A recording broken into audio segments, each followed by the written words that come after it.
dozed off. I didn't notice you all come in.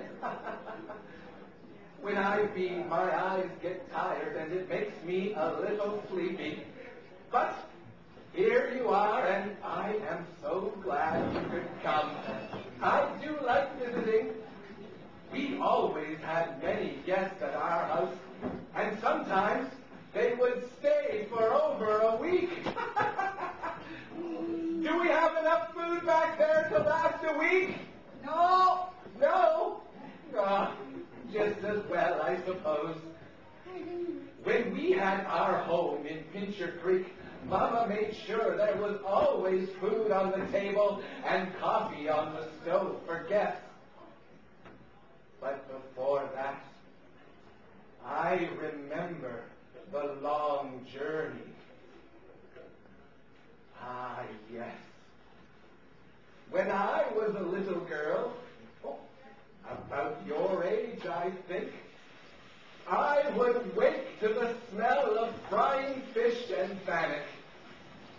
We were known as the Metis traders, coming from the prairie of the White Horse, along the waters of the Assiniboine River. We used to spend long days on the riverbanks, playing in the water. Mama would fish for goldeye, sitting, concentrating on the bank with her pipe unlit. She was always keeping an eye on the fish, and on us too. Kevin! Lisa, my sister, would call to my brother, Mama needs bait! And the masterful hunters would go searching for bait, being careful not to step on any frogs, because it was bad luck and would make it rain.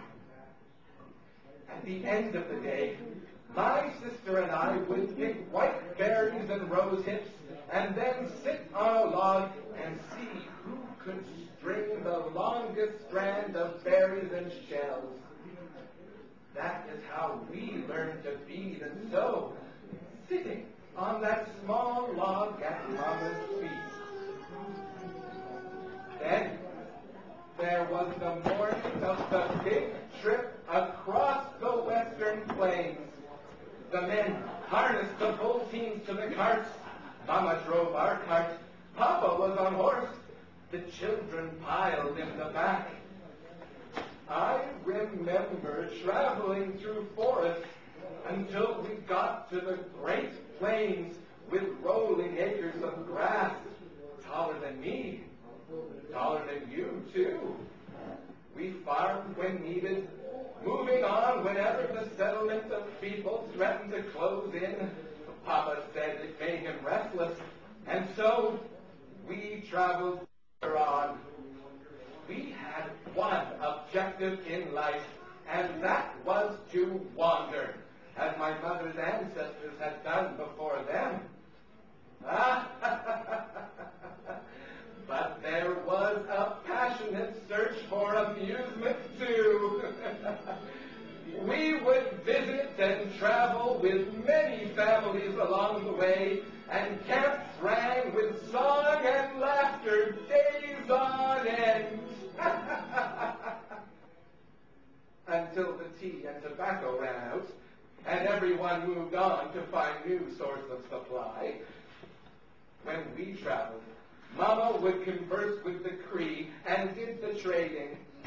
The cart was loaded with such things as heavy pots, tin cups and plates, tobacco and snuff, never liked the stuff, shiny axes and knives, packaged tea, trinkets and beads, and many colors of cloth, which the Cree women always wanted. Oh, the arguments!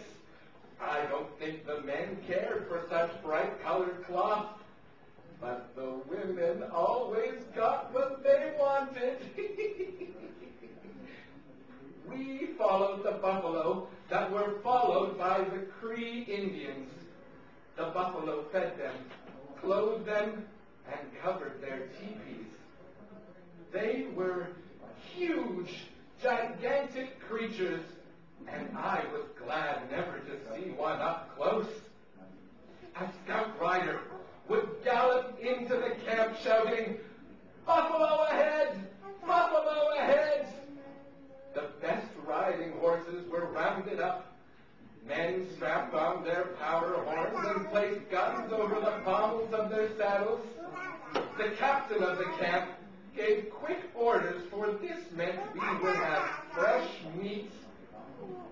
One of the most prized horses on the plains was a good buffalo runner.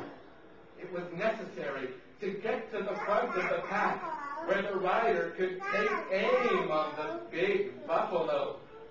Oh, there were many dangers, but the riders could not let that hold them back, because it was necessary to hunt for survival.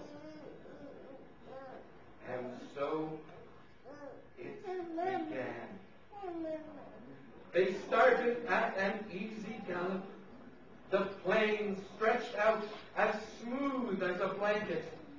The herd had not yet caught the approach of the riders, but it would only be a minute before the bull would snort, stiffen his tail, and herd his cows away. Guns at the ready, the riders separated to cut off the now stampeding buffalo. The moving herd gave fright to wild fowl on a nearby lake. The beating of their wings came back to the riding men like thunder. A blood-curdling yell rose from the Metis as they closed the gap between their frenzied horses and the buffalo. Riding hard, they singled out their animals. Shot! A cow went down, sliding in the prairie dust. They did not wait to search for the fallen animal. They wheeled their horses, starting after another. Men yelled, and great brown animals rolled over in the dust. Tragedy often struck. I remember a man. Jesus was his name. He was on his third kill, and turning, spurred his mount towards another animal. The dust was thick, the noise deafening, blood rushing, pounding, whooping as he swerved over the prairie after his kill. His horse, running blind in the dust, hit a gopher hole and went down, rolling over and over. He was to be wed to a beautiful bride. It was the talk of the camp. But even after tragedy, life had to go on. It was the women's job to go out after the kill, to skin and quarter the animals. That night, the camp would feast on fresh meat. Steaks would be fried and roast would sizzle on spits over the fire. With the chore of cutting up the meat done, Mama could look to tanning the hides. After it was scraped, the hide was as white as a winter's hair and as velvet as the skin of a newborn. Now, it was hung to smoke, turning a rich tan and retaining the aroma for many years to come. That was the work done in the long summer days. I remember the flowers. To pass the time, I watched the blossoms from the slow-moving wagon. I was so delighted to spot a new flower, for it would be woven into my memory, reappearing on a moccasin or vest in later years. One day, when the sky to the west turned dark,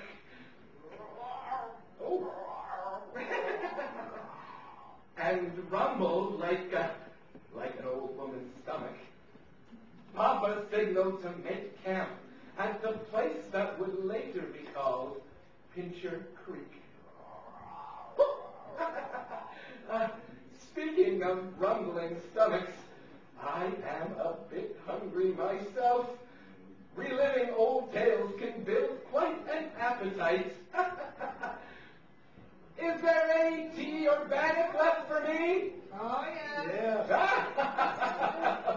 Very good. I think we should all have some.